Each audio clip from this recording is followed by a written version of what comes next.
The following is a special video presentation of the Hennepin County Library.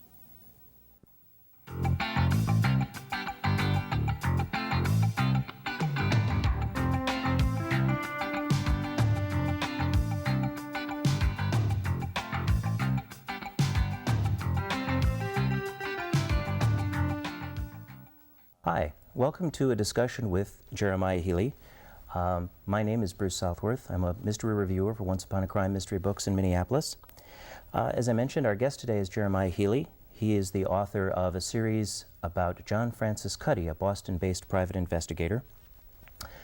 Jerry is an attorney, and he's a full-time law professor at the New England School of Law. To date, he's written 8 John Cuddy books, starting with Blunt Darts in 1984, and most recently, Foursome, which is his latest book. Welcome. Thank you, Bruce. Kind of a silly question to start with, but I was wondering, with the current successes of Scott Turow and John Grisham, do you ever wish that John Francis Cutty had finished law school and gone on to be a trial character as opposed to a private investigator? I don't think so. When I originally created the Cuddy character, I wanted him to be a private investigator. He's a Vietnam veteran who returns from the war, loses his wife young to cancer, and in effect to rehabilitate himself decides to go into private investigation. I gave him a year of law school so that I could talk about the things that I as an attorney and law professor was concerned about, and yet have it be credible coming from his mouth as the first person narrator in the books. So I don't think I'm sorry that I didn't have him be a trial attorney, because most of my plot lines deal with the problems of cases that slip through the system that in fact lawyers and the system don't deal with very well. So would that be one of the big advantages then, is not only being a mystery writer but a trial attorney and a law professor? You can explore that small percentage of cases? I think so. For example, in my third book, So Like Sleep, I deal with the problem of a young black college student who's accused of murdering his white girlfriend during a hypnosis session in a group therapy context. And as a law professor, I can talk about what the issues are about having someone who's been hypnotized try to appear as a competent witness at trial, because the act of hypnotism tends to alter the memory and therefore make someone not appropriate as a witness. But it's also the problem of the legal system not dealing particularly well with a case of black on white crime. There was another of your books, The Right to Die, that had a lot of, I think, interesting legal issues. A Professor Maisie Andrus was under a death threat, as I believe I remember that. How do you go about digging into researching all the different aspects? As I recall in that book, there was not only the sort of the euthanasia aspect, there was a skinhead group that was prevalent, and there was an AIDS group that was prevalent. How do you assimilate all of those different points of view and the legal aspects that might be involved in all of those? Right to Die, which came out in the summer of 1991, deals with whether or not we have a right to assisted suicide, but in the mystery context. The law professor you refer to, Maisie Andrus, is one of the principal characters, and she crusades for the right to die and receives death threats as a result. The mystery hook is, who would send death threats to someone who crusades for the right to die? It sounds kind of anomalous. But as a law professor, mystery writer, what I was able to explore in that book were the different points of view on the right to die. The ethical issue, the medical issues, the familial issues. And what I tried to do was do a lot of research, talk to a lot of people involved in the problem of right to die, and give each of the principal suspect characters a credible point of view in this spectrum of whether or not we should have the right to assisted suicide. It frankly was one of the most interesting books I've ever written, and also it got me a tremendous amount of, you might almost say, backdoor publicity, because it was the same summer that the Dr. Kevorkian problems first arose, that Derek Humphrey did his book Final Exit, and as a result, if the TV and radio talk show people couldn't get Kevorkian or Humphrey, they tended to turn to the mystery writer who'd also explored the field. I agree. I think the one of the interesting things about that book is that your research and enthusiasm for exploring those points of view really came out. There was a point at which Cuddy is attending a lecture by Maisie Andrus and so on, and that's one thing I was curious about too, which is a little bit off the legal point, is how you establish such a real voice for each of those groups coming at it as you are as a single individual, how do you get yourself into the headset of a skinhead, for example? One of the advantages of having been a trial attorney before I began writing the mysteries is that you tend to have to identify with the witness you might be forced to call in a trial, put on the stand in a trial, even if you don't believe in his or her overall views. You may be stuck with the only person who was at an intersection when two cars collided. And as a result, you tend to spend time talking with the witnesses, getting a sense of who they are and how to present them to, in effect, an audience called the jury in the courtroom. I think as a mystery writer, you do very much the same thing. You have to visualize a character who would be credible in a given context for the readers as an audience. And then you basically have to get inside the head of that individual. And for example, in the chapter from Right to Die that you're referring to, there's a debate at the Boston Public Library, Rabb Lecture Hall, 400-seat auditorium. And it involves a Jewish doctor who's very much concerned about the right to die aspects, harking back to the Nazis eliminating those they thought weren't fit to continue. A black female preacher who's very much concerned about what this would have as an impact on her community, the people who are perceived to be on welfare and so on and so on. And Maisie Andrus, the law professor who crusades for the right to die. The debate is interrupted by a skinhead, Nazi sympathizer. And what I was hopefully able to do was take the same technique that I used in the courtroom as a trial attorney, visualizing these people on the witness stand and asking them questions that would help the jury understand the case they were hearing, and apply them to the mystery writer presenting a story to the reader as audience. From the point of view of technique, let's springboard into actually then how you construct your books. I know you've written articles about plotting and structure and so on. Can you give us a little bit of an idea how you approach a book, say if you've got an idea for a new novel? What would you do first, and how would you go about structuring it? Sure. When you're a trial attorney, you need to be in control of the case to the extent you can be. And that tends to mean that you picture a final destination, the jury coming back in your favor with a verdict. In order to get the jury to come back in your favor, you have to persuade the trial judge there's enough evidence for the jury to rule for you. In order to present enough evidence during the trial, you have to do a lot of formal discovery, exchange of information between the parties to a case, and informal investigation on your own sometimes. And all of this, in a backstepping way, takes you to the initial client conference that you had with the individual that you're representing. Well, when I write a mystery novel, I take the same approach. I have the idea, the kernel of a storyline that involves someone as the killer for a given motive. I then visualize chapter 30, so to speak, the final confrontation scene between my private investigator character, John Cuddy, and the killer. In order for chapter 30 to make sense, something has to have happened in 29. For 29 to make sense, something has to have happened in 28. And all the way back to chapter 1, when the Cuddy character meets the client in the private investigator office. When you inductively reason from a known destination backwards to a beginning, you can then write forward in a very consistent, logical manner that keeps you from painting yourself into a corner, and also gives the reader fair clues at different points in the course of the story, because you as the mystery novelist know how it will eventually end.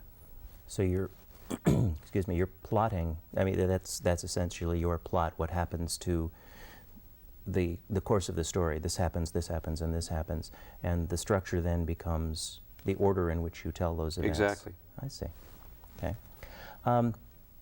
In the sort of the fluff, if you will, going around a story, the plot and the structure, I was reading a review by Marilyn Stasio, I think is how her name is pronounced, in the New York Times, who said that you sort of go in for the glossy postcard view of Boston, sort of photo ops. I was wondering if you thought that was kind of fair, because there are a lot of violent things that occur in your stories. Again, the skinheads, and in Foursome, 4 people are murdered by crossbow. I was wondering what if you had a thought on that kind of commentary, if you keep a real pleasant view of Boston in mind all the time. One of the things as a writer that you have to be careful of is not to be overly influenced by what reviewers say. And the reason for that is that a reviewer is giving his or her best take on a given book. And that best take may be a fair and defensible view. As in Marilyn Stasio's case, I think, in fact, I do use sort of glossy postcard descriptions of parts of Boston.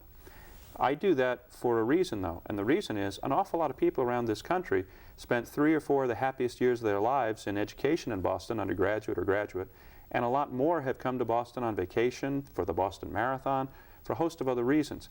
And by giving these sort of benchmark geographical locations within the city of Boston, described as perhaps a visitor might have seen them, I can give the reader a sense of where things are in the course of the story without having to spend perhaps quite as much time describing elaborately a given setting for the reader who might not at all be familiar with a different city that isn't quite as frequently visited.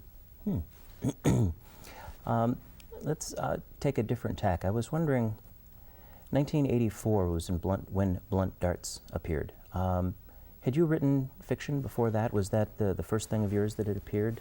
I really hadn't written any book-length works before that. When I was in high school, I wrote short stories for the sort of literary magazine. But in college and law school, the analytical writing you had to do, and appropriately had to do, pretty much pushed out any time you had for creative writing.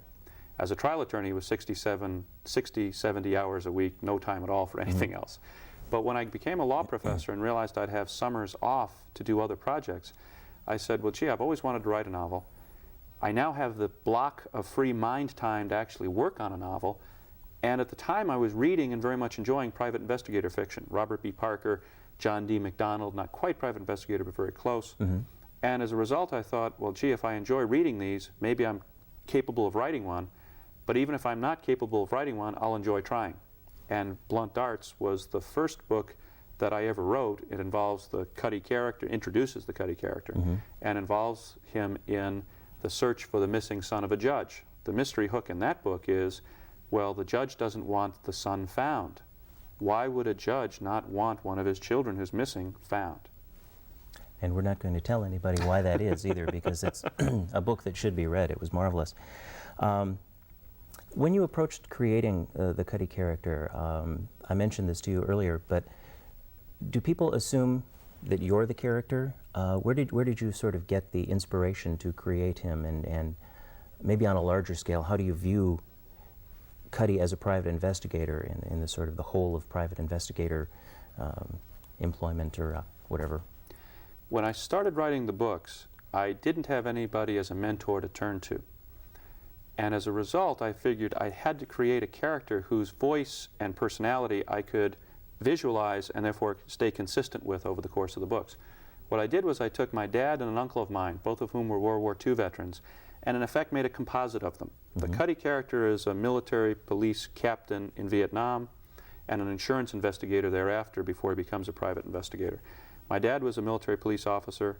My uncle was an insurance investigator. And by taking this composite of the two of them, I was able to picture how they would react and what they would do in given situations. I also wanted to give a better view on the Vietnam veteran than typically the media tended to cast. Most Vietnam veterans came back from Vietnam, took up their lives with some degree of friction, but then became perfectly productive citizens, good fathers, good people in the community. And that's in effect what I have the Cuddy character doing, with maybe the attitude of a World War II era veteran of, if my wife passed away, I would stay faithful to her memory, as I pictured my dad and my uncle doing in that context.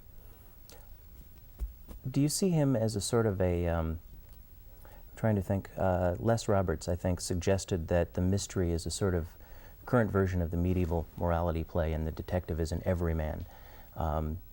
Do you see the private investigator, either Cuddy or the genre, in that light, or is he sort of Don Quixote tilting at windmills, or how do you see the whole private investigator personality in the genre?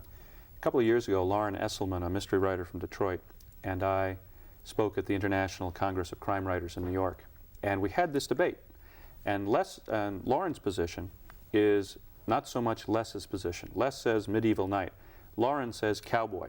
And it's interesting that the cowboy in American fiction is kind of the individual who brings law to a lawless land, when in fact in the real world there's a good reason they were called cowboys and not cowmen. They were for the most part 13 or 14-year-old orphans who were mounted day labor and who carried guns but only to turn stampedes. They couldn't have hit the broadside of the barn with one. The nice thing about the private investigator genre for someone like me writing fiction is that as a trial lawyer, I know that private investigators in the real world are not so much loner heroes as they are ambulatory administrative assistants for lawyers. They in effect perform paralegal functions of talking to witnesses to an incident, searching for documents in public offices and so forth. But we have this sense, I think, fictionally, of the private investigator as the person who brings justice to a law-bound society, the person who brings a degree of justice to the 2 or 3% of cases that really do fall through the cracks in the system. And in that sense, I suppose I see the private investigator as a little bit less medieval knight, a little bit more our fictionalized view of the cowboy, but in fact a little bit of a vigilante. Because if you enjoy reading private investigator fiction, I think you have to accept that for the most part, the private investigator does things outside the system that we would be very troubled to see someone inside the system actually doing because of concerns about police state and that sort of thing. Are you familiar with John Dunning's book, Book to Die?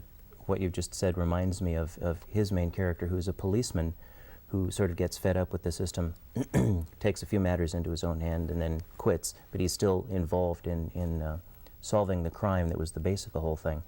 And I can see where there would be a sort of a troubling aspect to a police character doing that, or a person who's a policeman, even if he has retired from doing that sort of thing. I had been myself in military police as a lieutenant and eventually a captain like my dad had been, and also in civilian law enforcement. And I guess I'm sensitive to that problem. There's a certain amount of authority excuse me, that you have when you carry a badge and a gun that is different from the authority you have as a private citizen looking into a problem. And one of the books that I wrote, Yesterday's News, which deals with the death of the confidential source of a reporter, arose from that. When I was in real life practice, I represented a lot of newspapers, and I tried to keep reporters out of jail when they would refuse to reveal their confidential sources. One of my real life cases involved a reporter who investigated police corruption in a given town. And he was threatened with jail for not, in effect, giving information that might have helped police officers who were accused of corruption, who were accused of brutality especially. And as a former police officer, I could identify with the police. As the lawyer, I had to identify with my client, and that basically formed the basis of Yesterday's News, in which I have the reporter being a woman investigating police brutality, her source, instead of remaining confidential, being killed, and the reporter, quite naturally suspicious of the authorities, doesn't turn to the police to investigate the incident. She hires the private investigator, John Cuddy, to try to find out what happened and why.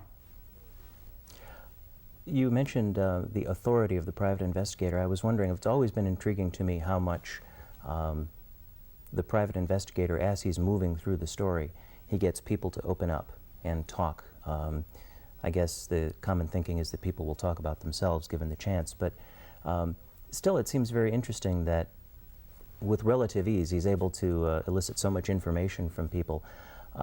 In your experience, both as an attorney and in law enforcement, is that fairly valid, or is it, again, a kind of a stylized, fictionalized aspect of the private investigator novel? I think a little bit of it is stylized and fictionalized. Whenever the Cuddy character speaks to someone who's reluctant, I try to have a reasonable real-life leverage in there for why the individual either could be persuaded to talk or would have an incentive to talk. Another thing that I found in writing the books is that because I have the Cuddy character be a widower, and someone who feels close enough to his dead wife to still go to her graveside and have conversations with her, which is something that I thought might be a little odd until I got a lot of letters from people saying that's exactly what I do with my close relative who passed away. By having him be a widower, I think he can empathize pretty well with the typical person in a private investigator novel that he would be going to talk to. Because after all, he's going to tend to be interviewing men and women who have just lost either a close family member, a business associate, or a neighbor to some usually violent death. And I think he becomes a more empathetic and credible character for them to talk to as a result. I've noticed, I'm glad you brought up the, his wife, because it seems as though over the course of the books, his conversations with her have both increased and decreased across some of the books, but remained pretty constant, but yet he's grown quite a bit as an individual. His new relationship with Nancy, the assistant district attorney? Yes. I was curious too, as he's grown and made these changes throughout his book, do these reflect in any way changes that have been going on in your life, or are they strictly the force of John Cuddy's life through the books? Is there a separation, or is there a connection? I've been pretty fortunate in my own life to have avoided, for the most part, any real tragedy. When I was in law enforcement, I dealt to some extent with organized crime and therefore learned a little bit about how the mob worked. And in Shallow Graves, the 7th book in the series, I deal with the granddaughter of a mob figure who is herself a model being killed, and the mob turning to Cuddy rather than the authorities to investigate the death. But for the most part, the books don't really reflect my own personal life. One of the nice compliments that I've been paid by you today and by others in the past is that the character does grow. It's not simply a static cipher for the author's plot, but rather, in this case, a man who moves on through life. And in the summer of 1993, touring with Nancy Picard, who is another pocketbooks author, we both have had, at different stops along the way, people ask us the question, both of your characters seem to grow, they seem to change, and since they're both first-person narratives, the principal character talking to the reader as though the reader were a companion, the readers tend to find that this companionability aspect of someone who grows and changes as the reader in real life is growing and changing makes for a more close feeling of friendship, a more close affinity for what the character has happening in his or her life. Yeah, I find from a personal point of view, whenever I get the latest of your books, that I'm curious to find out what's happened to John Cuddy in the time between the last book and the beginning of this book, and oftentimes it's interesting to go back to the end of the one just to refresh my memory as to what's actually happened, so that kind of get that connection, because that does seem to there does seem to be that flow and growth.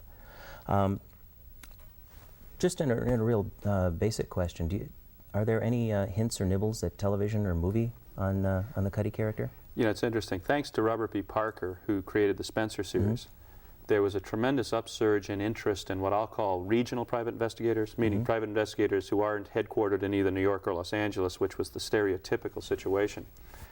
And when my first book came out, Bob Parker was nice enough to sit down, have drinks with me, and give me some of the insight about what was going on in his life, as well as how you handle these sorts of things.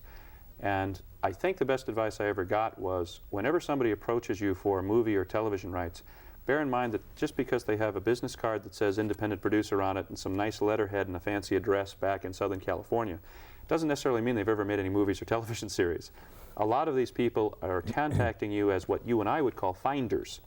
They've never made a movie. What they do is they offer you $100,000 for the rights to your books, and then go to California and try to sell them for $500,000 to a real producer and pocket the difference. And so as a result, you have to be a little bit careful about that. Also, advice that Bob gave me, have a lot of books out in your series. In my case, I have 8 out. When I have about 10 out is when I'll seriously start courting Hollywood and hope that they court me back. Because with 10 books out in the series, you will actually sell very well in the bookstores when people who go to the movie or watch the television series say, gee, I didn't know there were books about this character whom I like. I'll go to the bookstores, for example, Once Upon a Crime here in Minneapolis, Uncle Edgar's, and buy those books so that I can find out more in depth about the character I've come to enjoy on the screen. And hope that they haven't taken and completely transformed them on the screen from the written word. You mentioned Robert Parker and John D. MacDonald. I was curious, in the kind of the current, well, Parker's still current, but in the current mystery scene, who do you like to read? Who are your favorites, if you have time?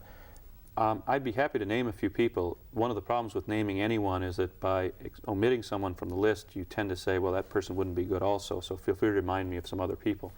But I think currently the 3 best practitioners of the private investigator novel, not mysteries in general, but private investigator fiction, are Lawrence Block, Sue Grafton, and Lauren Esselman. And among the people who only have a few books out, the ones who I would watch are Linda Barnes, from the Boston area, Jerome Doolittle, also writing in the Boston area, and Robert Crace, who writes from Southern California. I think those 3 people will be the folks who you'll be interviewing a couple of years from now on this show as you're interviewing me today. I would love to be interviewing all of those particular people. Stepping back, now that we know who you read now, I was curious who, and again in the creation of the character, who were your influences when you started to write? Were they fictional writers, or did you look to kind of practitioners of good technical writing, or who were your influences when you started out? I was actually very lucky to have as influences not just the people in the mystery field who I read and enjoyed, but when I was in 10th grade, the school system I attended in New Jersey was really very progressive. although it was a public school, they spent money on the education of their students. And about 20 of us had the opportunity to take as our English course a 3-day-a-week teacher from the old school, Boston Latin School retired professor, who came in and drilled us on grammar, punctuation. We had to stand and declaim as though we were in a 19th century English school system. And then for the other 2 days of the week, they brought in a twice-published novelist to teach us creative writing. And what I thought was really interesting about that combination was that for 3 days a week you had to drill, for 2 days a week you got to soar with the wind beneath your wings, but you came to appreciate in those 2 days a week that you were doing creative writing how important it was to get the drill down right, so you were making fewer technical mistakes in the course of creating what you'd hope would be enjoyable reading. Sounds like an interesting cross-section. I think that would be very interesting to try and drill some of that technique into people's minds a little bit. But specifically, so those were your influences in that sense. How about as far as authors go, that you really look to say, I'd like to be like that person, or like the way they write? I thought that Robert B. Parker had some of the best dialogue I'd ever heard. And you tend to be a strict judge of dialogue if you're a trial attorney, because when you stop and think about it, what does a trial attorney really do in a courtroom? He or she keeps one eye and one ear on the witness to make sure the witness is saying what you need the witness to say. And you keep the other eye and the other ear on the jury to make sure the jury is hearing what you want the jury to hear. And as a mystery writer, you tend to do the same thing. And I think Bob Parker does it as well as anyone. You listen to what the character is saying to you to make sure the character is saying what's necessary to move the story along. But you also have to keep an eye and an ear on the reader to make sure the reader is getting what you want the reader to get. And sometimes you have to go back and rewrite a chapter that is perfectly fine standing alone, out of context, but isn't quite what you need to have the jury, the audience, the reader hear at that particular point in time. As far as what might be happening to the particular characters or what evidence is put out? And also, there's an issue of authenticity. The writers who I admire the most are the ones who get the non-fiction aspects of their fictional works right. In the courtroom, you learn very quickly that if you don't have your facts straight, you won't just lose the jury for that trial. You'll tend to lose the judge for much of your career, because the judge finds he or she can't rely on what you represent as being accurate. In my second book, The Staked Goat, the Cuddy character looks into the death of a friend of his from the Army. And much of that book is set in Vietnam. As a result of me having been in the military police, I could talk about the military police characteristics, but I hadn't served in Vietnam. So I read 12 books on Vietnam, from Stanley Carnell's nonfiction encyclopedic treatment to Mark Baker's Nam, which is a series of oral recollections of men and women who had actually served there. And I was fortunate that I'd gotten from those sources a pretty good sense of what it was like to be in Vietnam.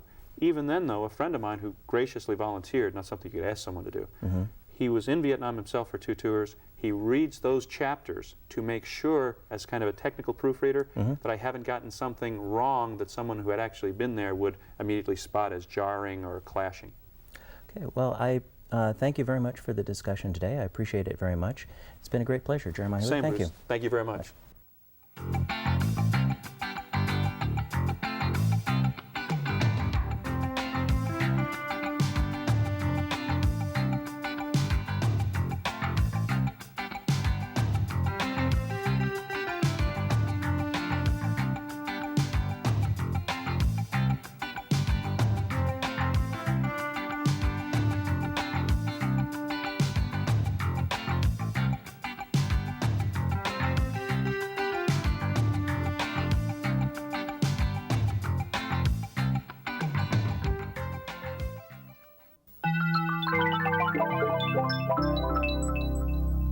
A presentation of the Hennepin County Library.